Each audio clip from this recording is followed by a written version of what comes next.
Ingo is going to be my second book that I talk about because Ingo was my childhood favorite book.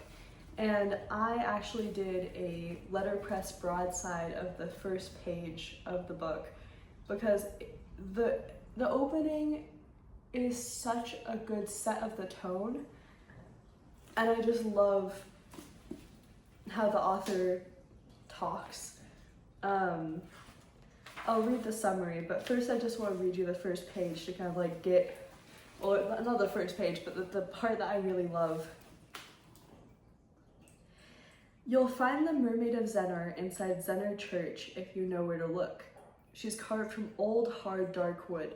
The church is dark too, so you have to bend down to see her clearly. You can trace the shape of her tail with your finger. Someone slashed across her with a knife a long time ago, a sharp, angry knife. I touched the slash mark very gently, so I wouldn't hurt the mermaid anymore. That's the opening, and I love it. The subtext of Ingo is, in a world without air, all you breathe is adventure.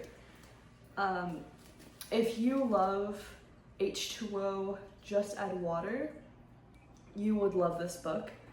It is about a girl who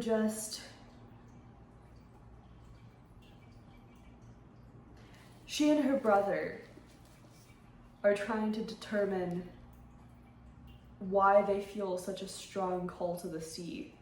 Their father disappeared in kind of strange circumstances in the water, and her mom seems very afraid of the water. And just the language is beautiful, the writing is beautiful. I would definitely consider this like a children's book / a young adult book. It's probably in the same reading group as like Percy Jackson or like most of Harry Potter. So I guess young adult. I think I read this first when I was like maybe 11 or 12. It could have been earlier, but that's like when I think I remember reading it. Let's see the publication date, maybe I'm wrong. Yeah, it could have been. I mean, it was published in 2005, so it's not insane to think that. The font on the pages is really big, like a young adult book. I'd say that this book can be appreciated by all ages because it has some incredibly like intense themes, like family themes of loss, of grieving, of losing a parent. I'd say it's a world that you absolutely would want to live in. You want this to happen to you, but also you don't want it to happen to you. Like you want to be special, you want to have a world that only you know about, but you don't want to go through the tragedy of living most of your life without a father and like trying to find him or wanting to find him and not really knowing why he's not there for you. It's really heart-wrenching, but I've read this book so many times and I can't get over it. I bought this copy recently because I could not find my old copy of Ingo, and I needed my own copy of it because it's the kind of book that I do love reading again and again. Even just the opening I love reading. The back of the book says, "A whisper on the tide that calls you to a dangerous adventure. A cold shiver is creeping over my skin, as cold as the mist. I know where Connor's gone, down the track, through the bracken and foxglove, down the path and out into the grassy lip of the cliff above the cove, everything wet and shining with mist. The rocks hidden, the sea hidden, down the rocks between the boulders, onto the rocks, everything slippery and dangerous. The sea pulling like a magnet, pulling Connor as it pulled me."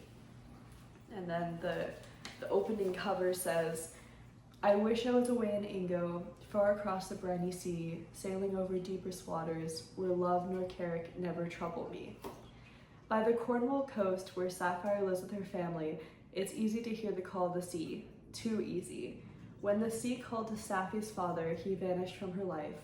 When the sea called to her brother, he started disappearing for hours on end, and now the sea is calling to Sapphi. and she's felt its pull more strongly than she's ever felt anything in her life. In a novel full of longing, mystery, and magic, Helen Dunmore takes us to a new world that has the power to both captivate and to destroy. At the waterline, the two worlds of air and Ingo meet. Safi and her brother Connor find themselves at the boundary between these worlds in a place of danger and amazing discoveries.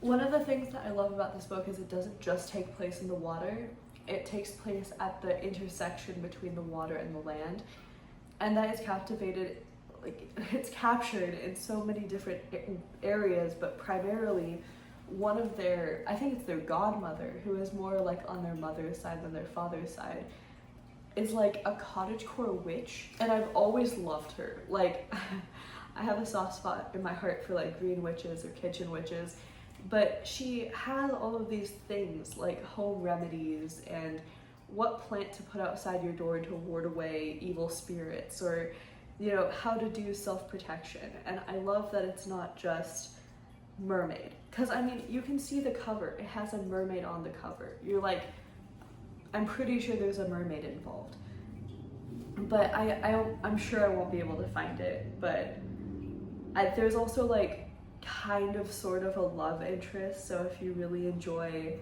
like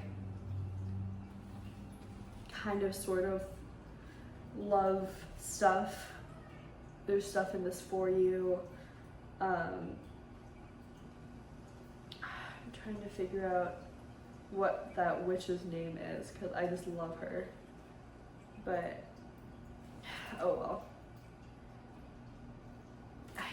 There's the dream element of it, like having dreams about a place that you want to go. It's very relatable, and I think, granted, I have like the benefit of nostalgia because I read it when I was so young, but I also feel like every time I read it now, I see more, I understand it more, and it feels more meaningful than it did when I was 10 or 11. So I definitely would recommend this book, Ingo by Helen Dunmore. Definitely worth the read if you're interested. And I believe there are 2 other books in the series, but it can be read absolutely as a standalone book. It doesn't feel necessarily like it needs to be completed. It feels like a finished work. So I'm trying to think if there's anything else I can really say about it. I can read this over and over and never get tired of it. And I've tried to get other people to read it, but it's a children's book, so it's kind of hard to convince people that it's worth it. But usually when I read some of that to them, they can at least appreciate the language and the form that it's written in.